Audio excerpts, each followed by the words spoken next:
Hello प्रतियोगी छात्रों, success यात्रा एकेडमी में आपका बहुत बहुत स्वागत है।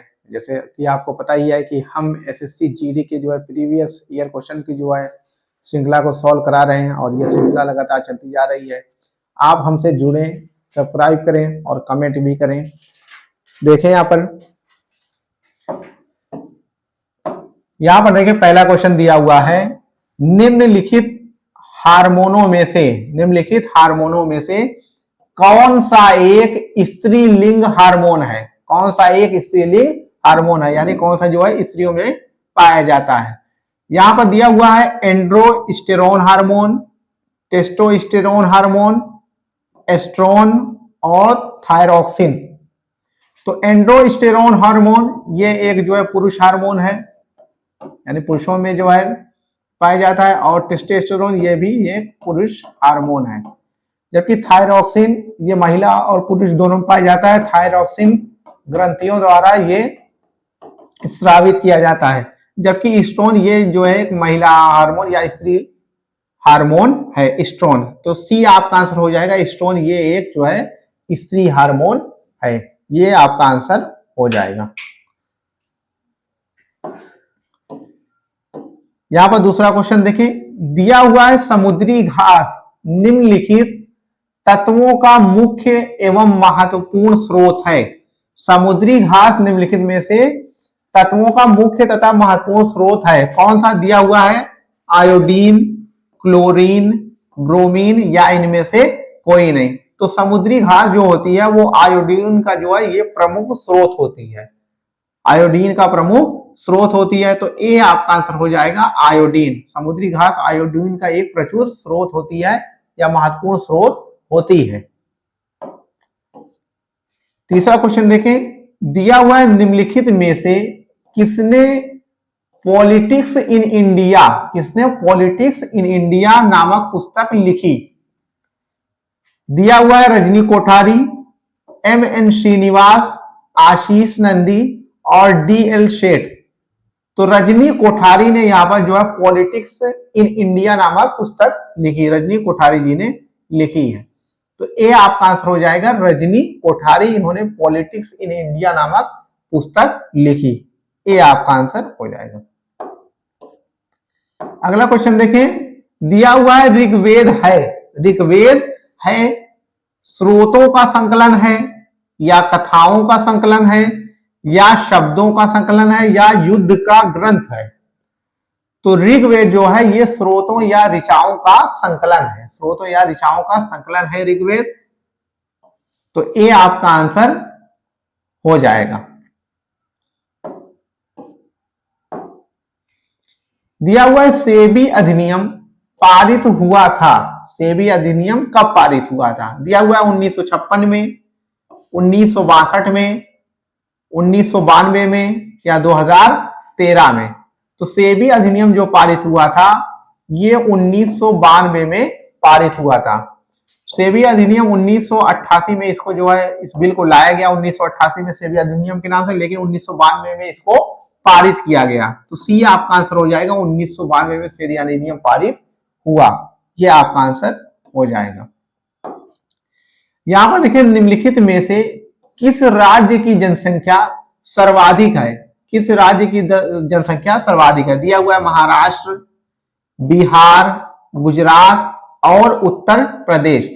तो जिस राज्य की सर्वाधिक जनसंख्या है वो उत्तर प्रदेश है, और इसके बाद जिसका स्थान आता है ये महाराष्ट्र का स्थान आता है, उसके बाद बिहार का स्थान आता है। तो प्रथम स्थान पर जो राज्य है जनसंख्या के मामले में वो उत्तर प्रदेश है। तो डी आपका आंसर हो जाएगा। आगे देखिए, करीबा बांध निर्मित है किस नदी पर निर्मित है? करीबा बांध दिया हुआ है काफियू नदी पर, जाम्बेजी नदी पर, चाम्बेशी नदी पर या कामोम्पो नदी पर। तो करीबा बांध वो जाम्बेजी नदी पर है, जो जिम्बाब्वे में है।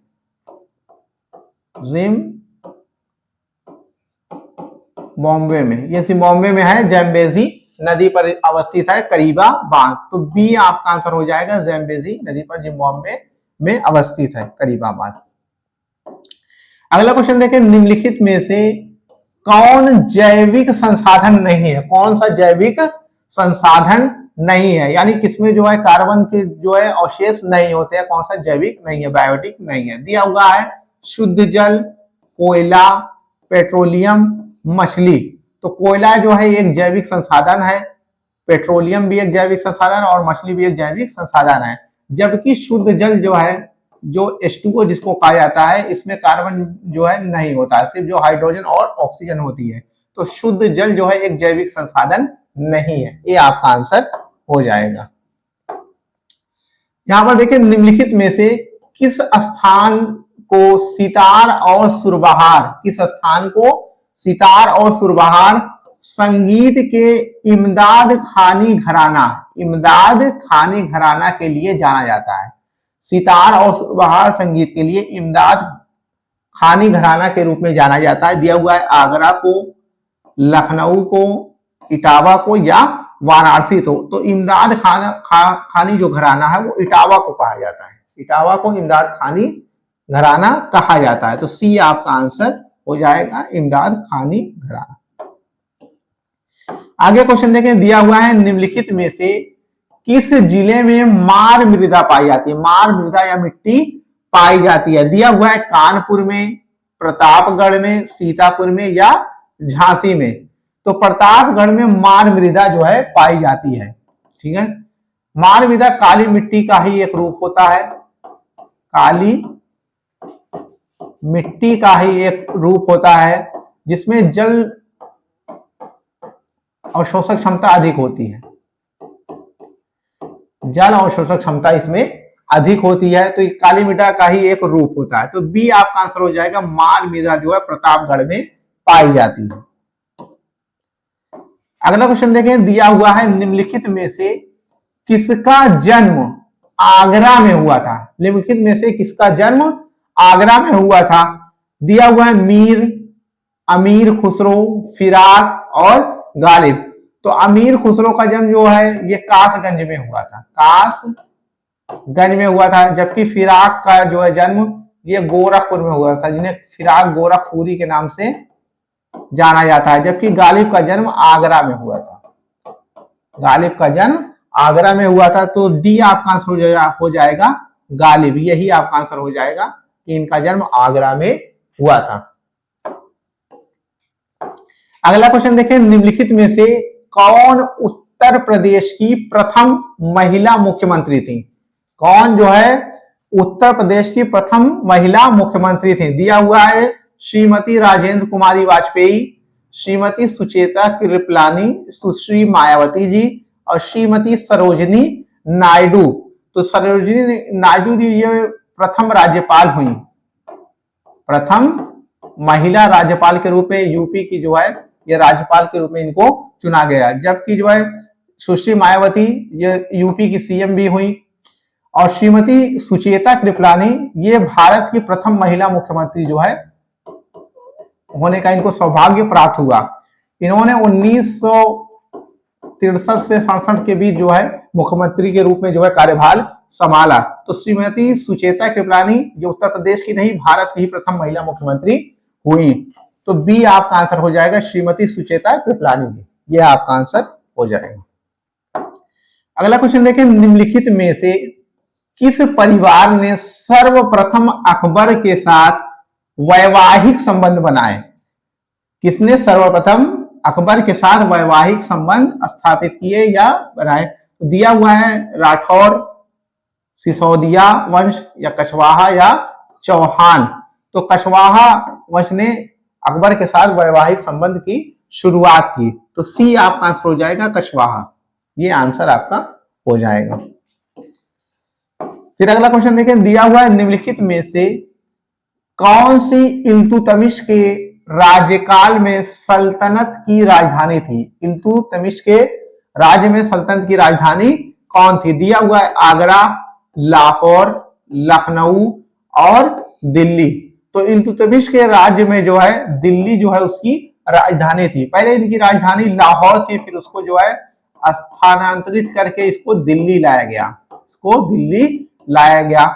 वहीं इल्तुतमिश का जो राज्यकाल रहा वो 1211 से 1236 के बीच रहा। 1211 से 1236 के बीच इनका कार्यकाल रहा। तो यहां पर डी आंसर हो जाएगा कि जो है इल्तुतमिश के राज्यकाल की सल्तनत की राजधानी दिल्ली थी, ये आंसर हो जाएगा।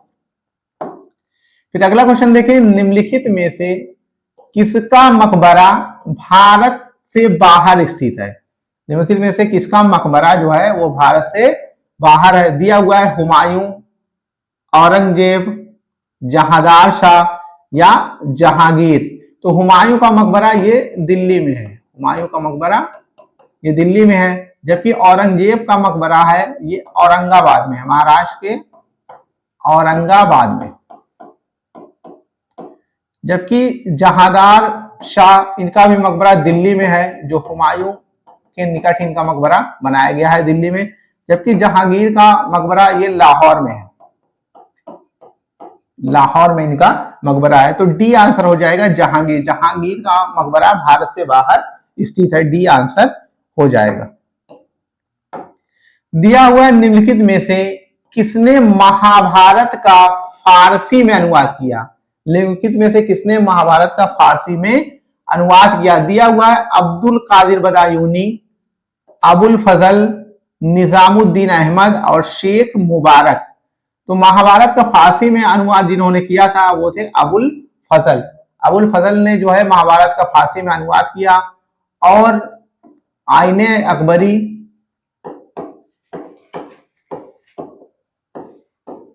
आईने अकबरी और अकबरनामा इन्होंने लिखा, अकबरनामा इन्होंने लिखा। तो बी आंसर हो जाएगा आपका कि अबुल फजल ने महाभारत का फारसी में अनुवाद किया। अगला क्वेश्चन देखिए, लिखा हुआ है कि असम में सर्वप्रथम चाय कंपनी की स्थापना, असम में सर्वप्रथम चाय कंपनी की स्थापना कब हुई? दिया हुआ है 1835 में, 37 में, 1839 में या 1841 में। तो असम में चाय कंपनी की जो सर्वप्रथम स्थापना हुई ये 1835 में हुई। लॉर्ड विलियम बेंटिक के समय में इसकी स्थापना की गई थी। तो ये आपका आंसर हो जाएगा 1835 में लॉर्ड बेंटिक के समय चाय कंपनी की स्थापना की गई। अगला क्वेश्चन देखें, बेतवा नदी मिलती है किससे मिलती है? बेतवा नदी किससे मिलती है? दिया है गंगा से, यमुना से, ब्रह्मपुत्र से या सोन नदी से। तो बेतवा नदी जो है यमुना नदी से मिलती है, ये हमीरपुर में मिलती है। हमीरपुर में यमुना से बेतवा नदी मिलती है और इसकी लंबाई लगभग 460 किलोमीटर है। इस पर माता टीला,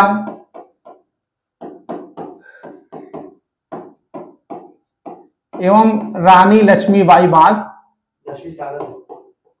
लक्ष्मी सागर बांध स्थित है। तो इस पर दो बांध है, माता टीला और रानी लक्ष्मी सागर बांध जो है अवस्थित है बेतवा नदी पर। तो बेतवा नदी यमुना से हमीरपुर में मिलती है, तो ये आपका आंसर हो जाएगा।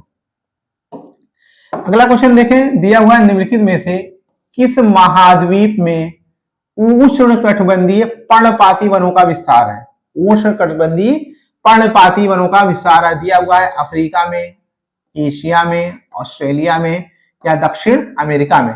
तो उष्णकटिबंधीय पर्णपाती वनों का सर्वाधिक विस्तार वो एशिया में पाया जाता है, एशिया में पाया जाता है। तो बी इसका आंसर हो जाएगा, एशिया में सबसे ज्यादा विस्तार होता है इसका।